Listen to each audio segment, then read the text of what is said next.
충격적입니다. 12만 명이 사망한 광둥성 대홍수. 미국 최첨단 AI 예측 시스템은 완전히 실패했습니다. 하지만 14살 중국 소년의 예언은 정확히 들어맞았습니다. 그리고 이 소년이 또 다른 끔찍한 재앙을 예고했습니다. 소년의 예언 속에는 한국이라는 단어가 무려 17번이나 등장합니다. 한국을 무시한 대가로 하늘의 분노가 쏟아질 것이다. 중국 최고 위층은 소름 돋는 예언에 벌벌 떨며 비상회의에 돌입했지만 이미 늦었습니다. 급기야 그들이 충격적인 결정을 내렸습니다. 더 놀라운 사실. 이 소년의 예언에는 인류를 구원할 단 하나의 방법이 담겨 있었습니다. 그것은 바로 한국과 관련된 충격적인 비밀. 제 이름은 에린 윈터, 미국 기상청 지진 예측 전문가입니다. 14살 소년의 예언이 세계 질서를 완전히 뒤흔든 그날의 기록. 예언의 땅, 바로 시작합니다. 그 전에 잠깐 1초 만에 누를 수 있는 좋아요 버튼을 꾹 눌러주시면 영상 제작에 아주 큰 힘이 됩니다. 저는 과학자입니다. 숫자와 데이터를 믿는 사람이죠. 적어도 그날까지는 그랬습니다. 광둥성 대홍수가 일어났을 때 저희 예측 시스템은 완전히 실패했어요. 미국 기상청 최고의 지진 예측 전문가로서 제 자존심은 산산조각 났습니다. 아무도 예상하지 못한 규모의 재난이었죠. 하지만 그것보다 더 충격적인 사실이 기다리고 있었습니다. 윈터 박사님, 이 보고서 확인하셨어요? 제 동료 마이클이 내민 파일에는 극비라는 빨간 도장이 찍혀 있었어요. 무심코 열어본 서류 속에는 믿을 수 없는 내용이 담겨 있었습니다. 중국 내부 문건에 따르면 14살 소년 리우 밍천이 이미 6개월 전 정확한 홍수를 예언했다는 거예요. 이게 뭐야, 농담이야? 저는 서류를 던지듯 책상 위에 올려놓았습니다. 과학이 실패한 자리에 미신이 들어올 틈을 주고 싶지 않았거든요. 그냥 우연의 일치일 뿐이죠. 마이클은 고개를 저었어요. 농담 아니에요. 중국 정부가 이 소년을 비밀리에 관찰 중이라고 합니다. 그리고 그는 목소리를 낮추며 말했습니다. 그 예언에 한국이라는 단어가 계속 등장한대요. 저는 코웃음을 쳤어요. 한국? 왜 하필 한국이지? 그냥 어린애 장난이겠지. 동북아 지역 연구를 10여 년간 해왔지만 한국에 대해서는 늘 무관심했습니다. 중국과 미국의 관계가 제 관심사였으니까요. 한국은 그저 그 사이의 작은 나라, 몇 번 들러본 곳 정도로만 여겼죠. 소년이 뭐라고 했는데요?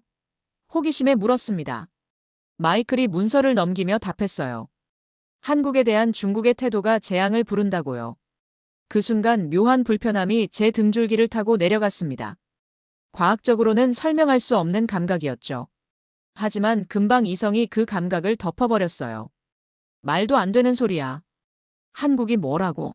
중국과 미국이 세계 질서를 좌우하는데. 그날 저녁 사무실을 나오며 저는 온갖 데이터와 보고서를 다시 검토했습니다. 우리 시스템이 어디서 실패했는지 분석하는 데 집중했죠. 밤새 컴퓨터 앞에 앉아 숫자들을 들여다보았지만 답은 나오지 않았어요. 새벽녘 피곤에 지친 눈으로 창밖을 바라보았습니다. 워싱턴의 불빛이 흐릿하게 빛나고 있었죠.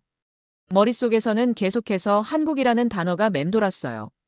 왜 하필 한국일까? 그저 우연인가?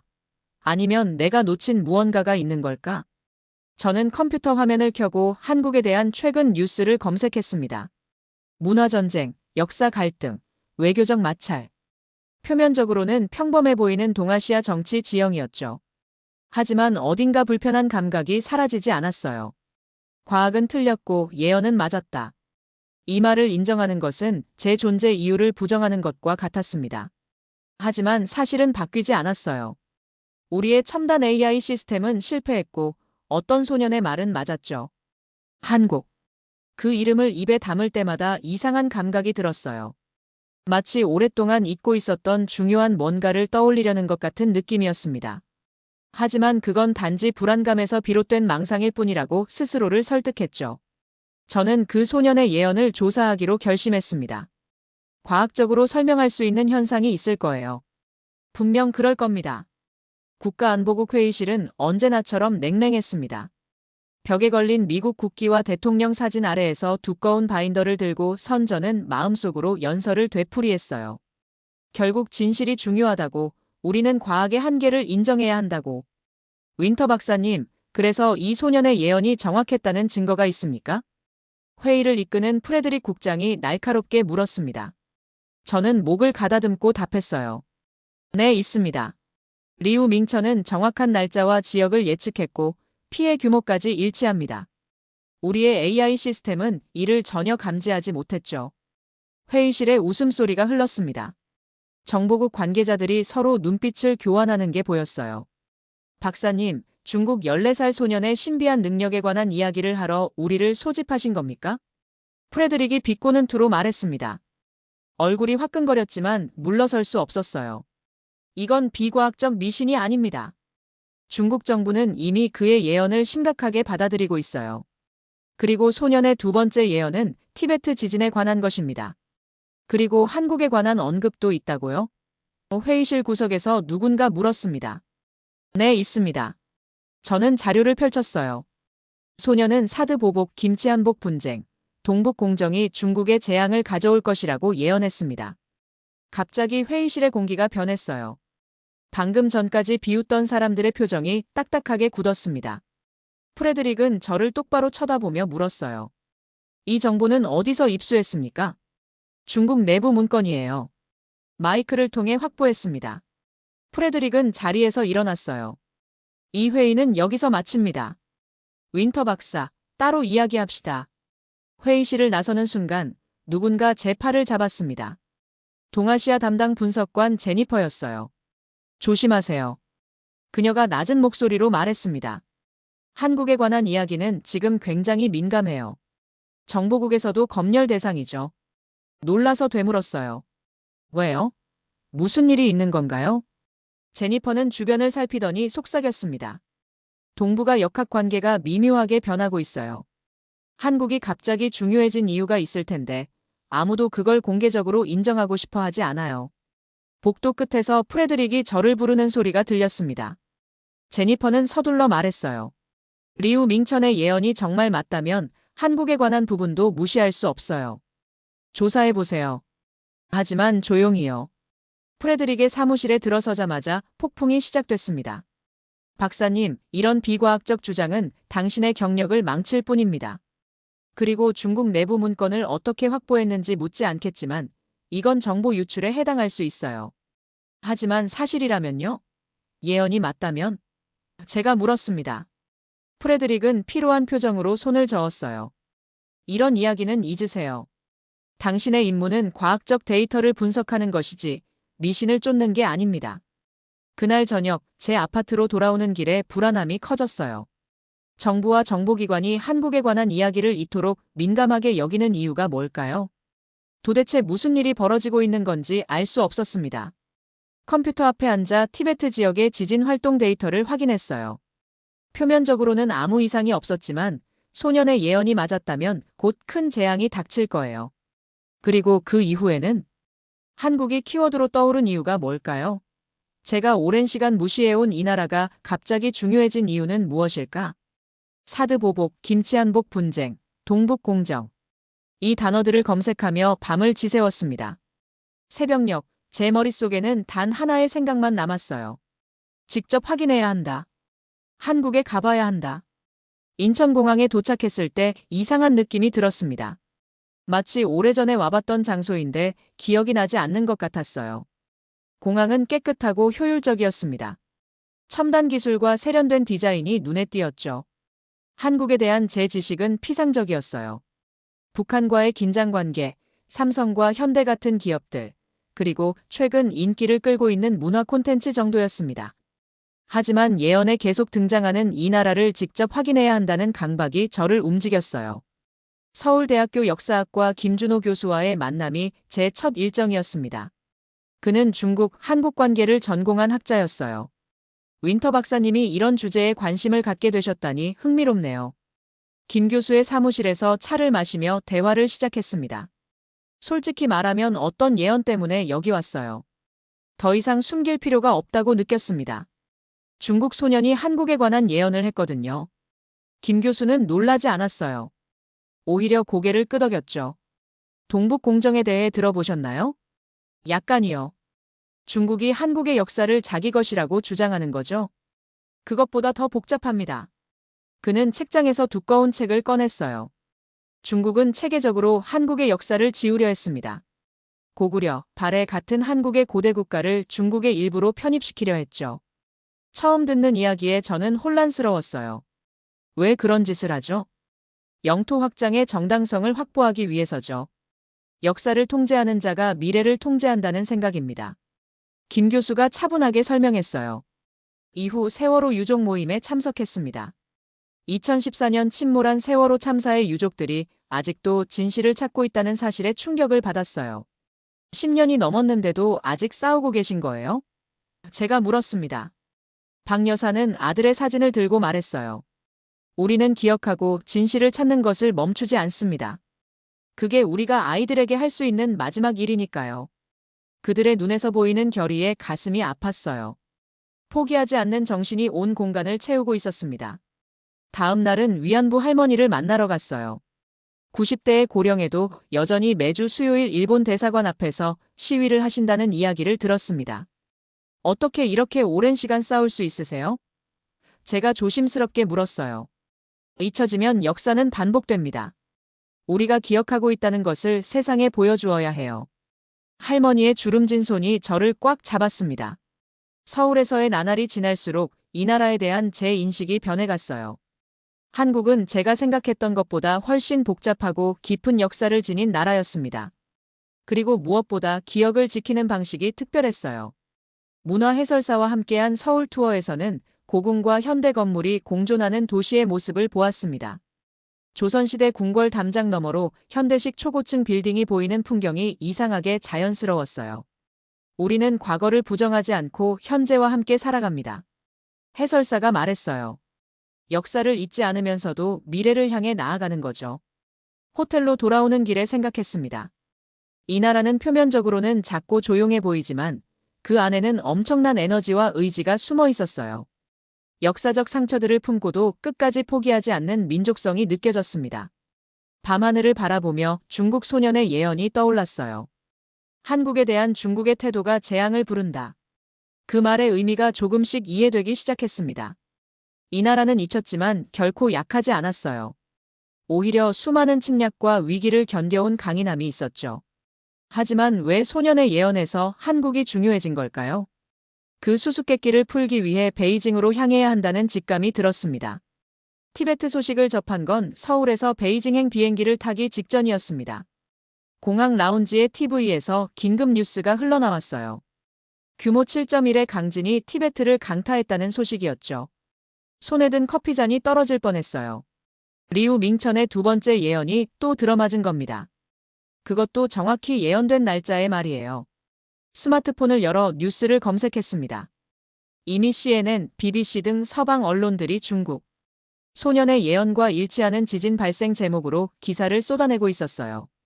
세계가 이제 예언의 존재를 알게 된 것이죠. 비행기 안에서 저는 계속해서 데이터를 분석했습니다. 어떻게 이런 일이 가능한 걸까요? 과학적으로 설명할 수 없는 정확성이었어요. 그리고 다음 예언은 한국에 대한 것이었습니다. 베이징 공항에 도착하자마자 제 휴대폰이 울렸어요. 마이클이었습니다. 에린, 무슨 일이 벌어지고 있는 거야? 모든 언론이 그 소년 이야기로 도배되고 있어. 그의 목소리에는 불안감이 가득했어요. 나도 몰라, 마이클. 하지만 내가 무언가를 놓치고 있다는 건 확실해. 저는 공항 밖으로 나오며 말했습니다. 과학은 틀렸고 소년은 맞았어. 그리고 지금 한국에 대한 태도 문제가 다음 예언이라고. 그래서 베이징에 간 거야? 응, 직접 확인해야 해. 그 소년을 만나야 해. 전화를 끊고 택시를 탔습니다. 도시는 평소와 다름없이 분주했지만 어딘가 긴장감이 감돌고 있었어요. 호텔에 체크인하자마자 TV를 켰습니다. 중국 관영방송은 지진 소식만 전할 뿐 예언에 대한 언급은 전혀 없었어요. 국제 전화가 걸려왔습니다. 제니퍼였어요. 윈터 박사, 큰일 났어요. 예언이 사실로 밝혀지면서 한국에 대한 국제적 관심이 폭발하고 있어요. 언론들이 중국의 한국 문화 왜곡 사례들을 파헤치기 시작했죠. 무슨 뜻이에요? 제가 물었습니다. 김치, 한복, 판소리. 중국이 한국 문화유산을 자국 것이라고 주장했던 모든 사례들이 조명받고 있어요. 그리고 사드 보복으로 한국 기업들이 입은 피해도요. 머릿속에서 퍼즐 조각이 맞춰지기 시작했어요. 예언이 경고한 건 바로 이런 행동들이었군요. 그렇죠. 그리고 세계 언론이 이제 예언의 신빙성을 인정하면서 한국을 새롭게 조명하고 있어요. 이건 단순한 문화 갈등이 아니라 더 깊은 의미가 있다고 보는 거죠. 통화를 마치고 창밖을 바라보았습니다. 베이징의 야경이 펼쳐져 있었어요. 지금까지 제가 알던 세계가 서서히 뒤집히고 있다는 느낌이 들었습니다. 호텔 로비에서 우연히 마주친 중국인 학자와 대화를 나눴어요. 그는 조심스럽게 말했습니다. 윈터 박사, 당신이 왜 여기 왔는지 알아요. 하지만 조심하세요. 정부가 그 소년을 매우 엄격하게 통제하고 있어요. 어떻게 만날 수 있을까요? 제가 물었습니다. 그는 작은 종이 쪽지를 건네며 속삭였어요. 이곳으로 가세요. 그리고 혼자 가야 합니다.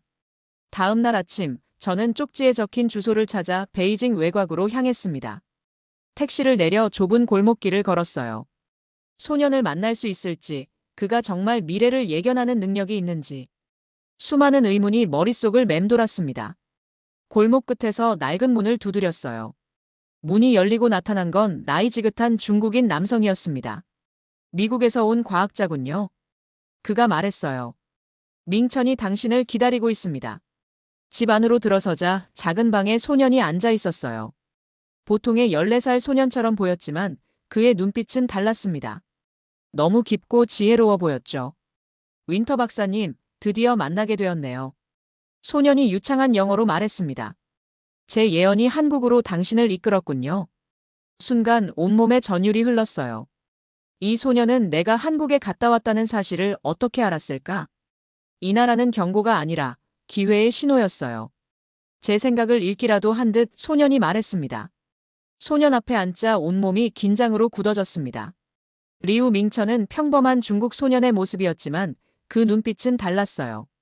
마치 오랜 세월을 살아온 노인의 지혜가 담긴 듯 했죠. 어떻게 알았어요? 내가 한국에 갔다 왔다는 것을? 저는 떨리는 목소리로 물었습니다. 밍천은 미소 지었어요. 윈터 박사님이 오실 거라는 것도 알고 있었어요. 당신의 눈에는 이제 무언가가 변했어요. 한국에서의 깨달음이 보이네요. 저는 곧바로 핵심으로 들어갔습니다. 어떻게 미래를 예측할 수 있나요? 과학적으로 불가능한 일이에요. 예측이 아니라 경고예요. 그가 차분하게 대답했습니다. 저는 그저 이미 진행 중인 흐름의 결과를 보는 거예요.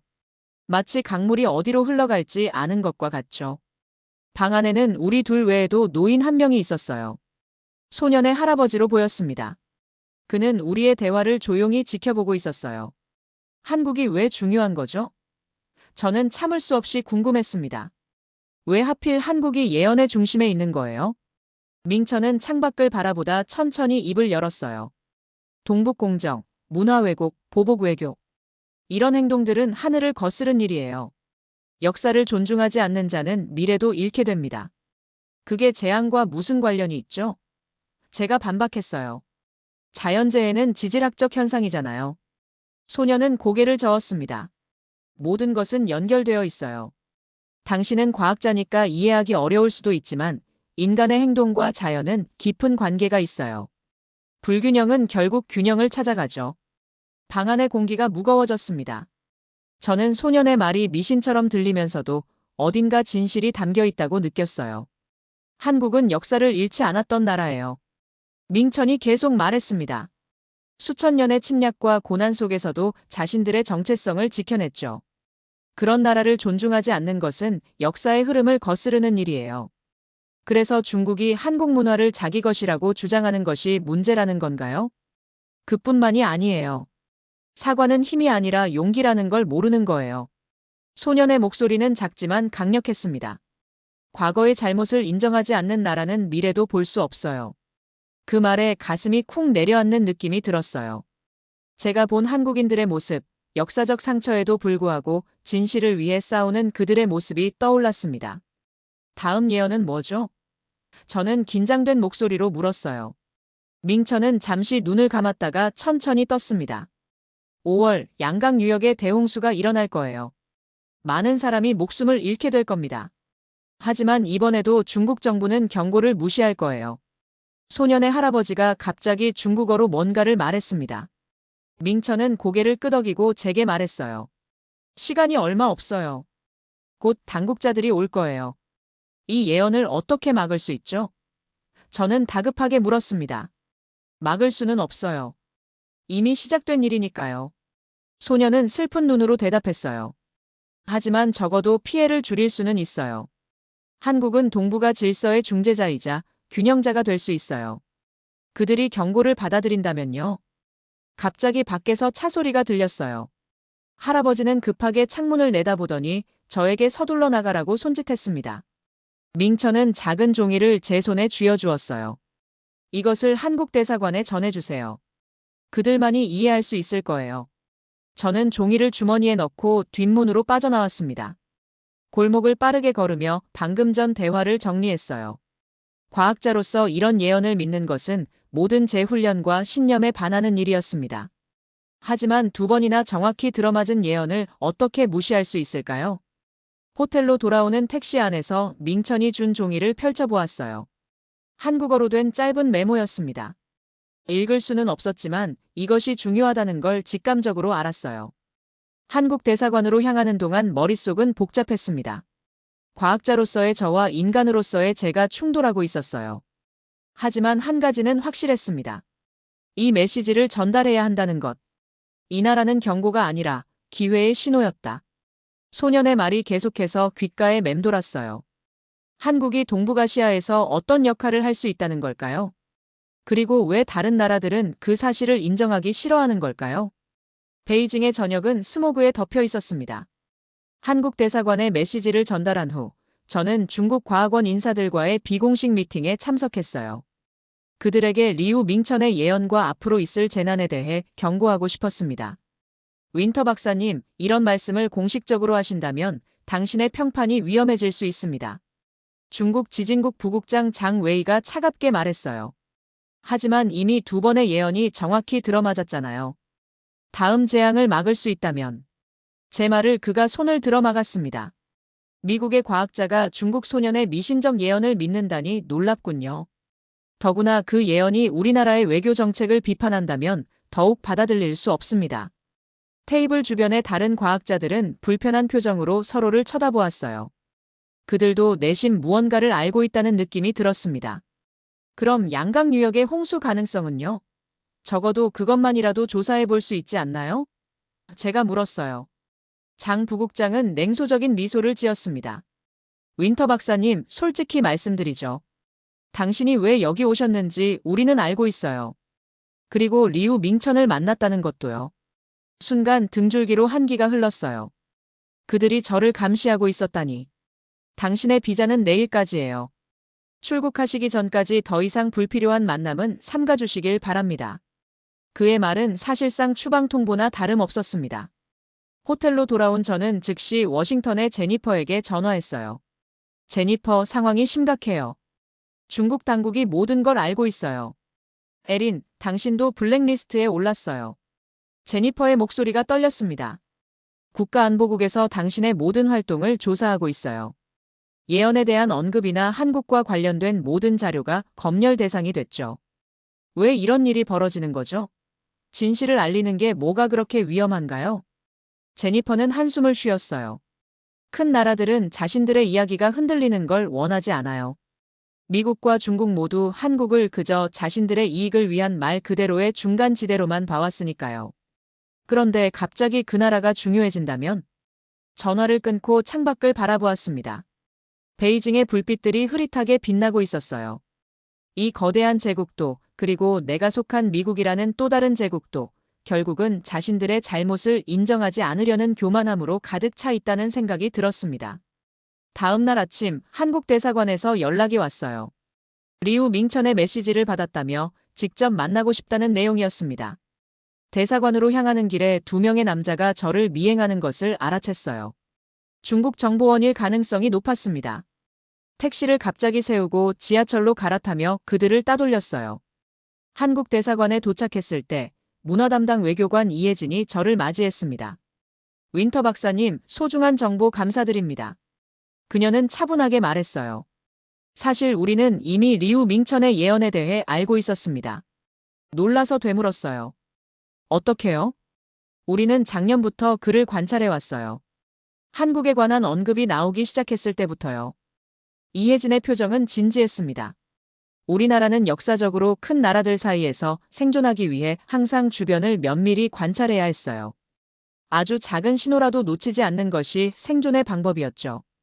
이혜진은 작은 회의실로 저를 안내했어요. 그곳에는 이미 몇 가지 자료가 준비되어 있었습니다. 이건 밍천이 지난 1년간 한 모든 예언의 기록이에요. 우리는 모든 것을 문서화했습니다. 그녀가 파일을 펼쳐 보여주었어요. 자료를 훑어보며 놀라움을 감출 수 없었습니다. 여기엔 제가 알지 못했던 다른 예언들도 있었어요. 모두 한국과 관련된 내용이었고 대부분은 중국의 문화적 횡포에 대한 경고였습니다. 왜 밍천이 이런 예언을 하는 걸까요? 제가 물었어요. 이혜진은 잠시 생각하더니 대답했습니다. 우리는 그가 단순한 소년이 아니라고 생각해요. 어쩌면 오래된 동양의 지혜가 그를 통해 나타나는 것일 수도 있죠. 진정한 힘은 군사력이나 경제력이 아니라 역사의 진실을 있는 그대로 받아들이는 용기에서 나온다는 메시지 같아요. 그런데 왜 중국과 미국은 이런 메시지를 무시하려 하는 거죠? 큰 제국들은 항상 자신들이 옳다고 믿어요. 사과하는 것을 약점으로 여기죠. 이혜진의 눈에는 오랜 역사의 무게가 담겨 있었습니다. 하지만 우리는 달라요. 우리는 이 경고를 기록하고 준비하고 있습니다. 대사관을 나서며 저는 이상한 확신을 느꼈어요. 유일하게 밍천의 경고를 진지하게 받아들인 나라가 바로 예언의 중심에 있는 한국이라니 아이러니했습니다. 그들은 자신들의 역할을 이미 알고 있는 것 같았어요. 호텔로 돌아오는 길에 휴대폰이 울렸습니다. 마이클이었어요. 에린, 큰일 났어. 너에 관한 내부 조사가 시작됐어. 한국과 관련된 모든 연구가 검열되고 있어. 내가 뭘 잘못했는데? 분노가 치밀었습니다. 그저 진실을 알리려고 했을 뿐이야. 그게 바로 문제야. 마이클이 낮은 목소리로 말했어요. 누구도 그 진실을 원하지 않거든. 전화를 끊고 베이징의 거리를 걸으며 생각했습니다. 두 강대국 모두 자신들의 잘못을 인정하지 않으려 하고 작은 나라의 목소리는 묵살하려 해요. 하지만 그 작은 나라는 이제 침묵하지 않을 것 같았습니다. 베이징에서 추방당한 후 저는 서울로 돌아왔습니다. 5월이 다가오고 있었어요. 리우 밍천이 예언한 마지막 재앙의 시기였죠. 한국 기상청 연구원들과 함께 양강 유역의 기상 데이터를 분석하고 있었습니다. 윈터 박사님, 이 데이터를 보세요. 한국 연구원 박지훈이 화면을 가리켰어요. 실제로 양강 상류의 비정상적인 강수량이 관측되고 있습니다. 과학적 데이터는 밍천의 예언을 뒷받침하고 있었어요. 하지만 중국 당국은 여전히 이 정보를 무시하고 있었습니다. 우리는 이미 조기 경보 시스템을 가동시켰어요. 박지훈이 설명했습니다. 양강 하류와 국경 지역 주민들에게 대피 권고를 보냈죠. 놀라움을 감출 수 없었어요. 중국 정부의 허가 없이요? 우리는 생명이 위험하다고 판단했을 때 행동해야 합니다. 그의 대답은 단호했어요. 역사적으로 우리는 너무 많은 희생을 치렀으니까요. 그날 저녁 서울의 한 식당에서 김준호 교수를 다시 만났습니다. 그는 저에게 한국의 입장을 더 설명해 주었어요. 우리는 항상 강대국 사이에서 균형을 맞춰야 했습니다. 그것이 생존의 방법이었죠. 김 교수가 차분하게 말했어요. 하지만 균형을 잡는다는 것이 침묵한다는 의미는 아니에요. 진실을 말하고 올바른 일을 하는 것이 진정한 균형입니다. 다음 날 아침, 끔찍한 소식이 들려왔어요. 예언대로 중국 양강 유역에 대홍수가 발생했습니다. 댐이 무너지고 마을들이 물에 잠겼어요. 사망자 수는 급격히 늘어나고 있었습니다. CNN, BBC 등 세계 언론은 한국의 조기 경보 시스템 덕분에 국경 지역에서는 피해가 최소화되었다고 보도했어요. 한국이 진짜 경고를 듣고 움직였다는 헤드라인이 전 세계로 퍼졌습니다. 서울의 외교부 상황실에서 저는 실시간으로 대응 과정을 지켜보았어요. 한국 정부는 신속하게 구호팀을 조직했고 중국 측에 지원을 제안했습니다. 이것이 우리가 할 수 있는 최선입니다. 이혜진이 말했어요. 과거의 갈등에도 불구하고 인도주의적 지원은 멈출 수 없어요. 그녀의 말에 깊은 감명을 받았습니다. 이 작은 나라는 자신들을 무시하고 역사를 왜곡하려 했던 이웃에게도 기꺼이 도움의 손길을 내밀고 있었어요. 홍수 발생 3일 후 중국 정부는 마침내 한국의 지원을 받아들였습니다. 그리고 놀랍게도 외교부 대변인은 기자회견에서 한국의 조기 경보와 지원에 감사한다고 공식 발언했어요. 작은 변화였지만 의미는 컸습니다. 중국이 한국에 공식적으로 감사를 표한 것은 매우 이례적인 일이었어요. 그날 저녁 서울 남산에서 도시를 내려다보며 생각에 잠겼습니다. 이 나라는 어쩌면 소년의 예언대로 동북아 질서의 중재자이자 균형자로서의 역할을 시작한 것인지도 모릅니다. 다음 날 미국 대사관에서 급한 연락이 왔어요. 본국으로 즉시 돌아와 의회 청문회에 출석하라는 내용이었습니다. 리우 밍천의 예언과 한국의 역할에 관한 증언을 요청받은 거죠. 이제 선택의 시간이었어요. 과학자로서의 명예를 지킬 것인가, 아니면 제가 본 진실을 세상에 알릴 것인가. 하지만 이미 답은 정해져 있었습니다. 귀국 비행기를 타기 전 마지막으로 세월호 유족 모임을 찾았어요. 그들은 여전히 진실을 찾기 위해 싸우고 있었습니다. 윈터 박사, 미국으로 돌아가시나요? 박 여사가 물었습니다. 네, 이 모든 이야기를 알리러 가요. 제가 대답했어요. 여러분이 가르쳐 주신 것처럼 진실을 포기하지 않을 겁니다. 박 여사는 제 손을 꼭 잡았어요. 기억은 힘입니다. 진실을 잊지 마세요. 비행기에 오르며 창밖으로 마지막으로 서울을 바라보았습니다. 이 도시는 제게 많은 것을 가르쳐 주었어요. 과학만으로는 설명할 수 없는 진실이 있다는 것, 작은 나라도 큰 용기를 가질 수 있다는 것, 그리고 사과는 약함이 아니라 강함의 증거라는 것. 리우 밍천의 마지막 예언이 모두 실현되었습니다. 이제 남은 것은 세계가 이 교훈을 어떻게 받아들일 것인가 하는 문제였어요. 그리고 저는 그 이야기의 전달자가 되기로 했습니다. 워싱턴 의회 청문회장은 긴장감으로 가득 차 있었습니다. 모든 의원들의 시선이 저에게 꽂혔어요. 제 증언은 전 세계로 생중계되고 있었죠. 윈터 박사님, 중국 소년 리우 밍천의 예언이 과학적으로 설명 가능하다고 생각하십니까? 위원장의 첫 질문이었어요. 저는 깊게 숨을 들이마시고 대답했습니다. 아니요, 과학적으로 설명할 수 없습니다. 하지만 3번의 예언이 모두 정확히 실현되었어요. 우리가 과학의 한계를 인정해야 할 때가 온 것 같습니다. 청문회장의 술렁임이 일었어요. 저는 계속해서 말했습니다. 더 중요한 것은 예언의 메시지입니다.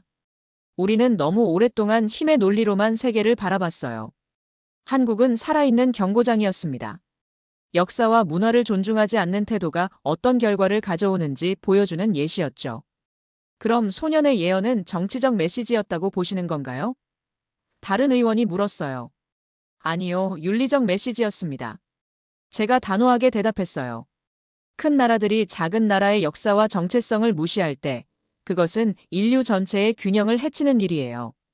예언은 그 불균형에 대한 경고였습니다. 청문회는 6시간 넘게 이어졌어요. 저는 한국에서의 경험, 중국에서 만난 소년, 그리고 제가 깨달은 모든 것을 있는 그대로 증언했습니다.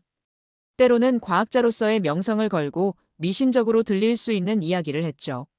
청문회가 끝난 후 많은 언론이 저를 둘러쌌습니다. 어떤 이들은 저를 용감한 진실의 전달자라고 불렀고 또 어떤 이들은 과학을 배신한 미신 추종자라고 비난했어요. 하지만 저는 더 이상 그런 비판에 상처받지 않았습니다. 진실을 말하는 것이 얼마나 어려운 일인지 한국에서 만난 많은 이들을 통해 배웠으니까요. 홍수 이후 몇 주가 지나자 놀라운 변화들이 일어나기 시작했습니다.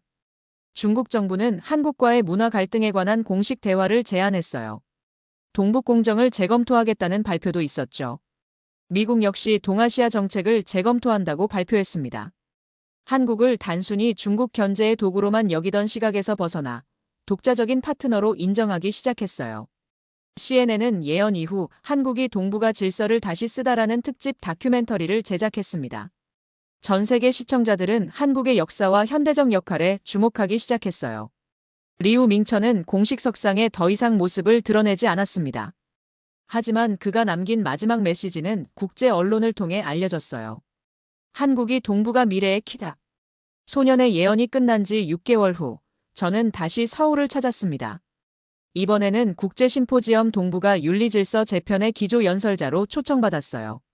남산타워 전망대에서 서울의 야경을 바라보며 제 인생이 얼마나 크게 바뀌었는지 실감했습니다. 과거에는 이 도시를 그저 아시아의 수많은 도시 중 하나로만 여겼어요.